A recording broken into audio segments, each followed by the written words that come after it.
আগুৱাই লৈ আত্মনিৰ্ভৰশীল ভাৰত গঢ় সহায় কৰিছে, যাৰ জৰিয়তে ভাৰতবৰ্ষৰ বিশ্বৰ অন্যান্য দেশসমূহৰ লগতো আগশাৰীৰ দেশ বা আগশাৰীৰ স্থান প্ৰাপ্ত হ'বলৈ সক্ষম হ'ব। তাৰ বাবেই আত্মনিৰ্ভৰশীল ভাৰতৰ চৰকাৰখনে অতি গুৰুত্ব প্ৰদান কৰিছে।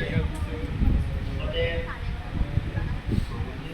শিক্ষাৰ ক্ষেত্ৰতে হওক বা অৰ্থনৈতিক সামাজিক সকলোবোৰ ক্ষেত্ৰতে সকলোকে একেলগে আগুৱাই লৈ গৈ এখন আত্মনিৰ্ভৰশীল ভাৰত গঢ়ি সহায় কৰিছে, যাৰ জৰিয়তে ভাৰতবৰ্ষ বিশ্বৰ সকলোবোৰ দেশৰ লগতে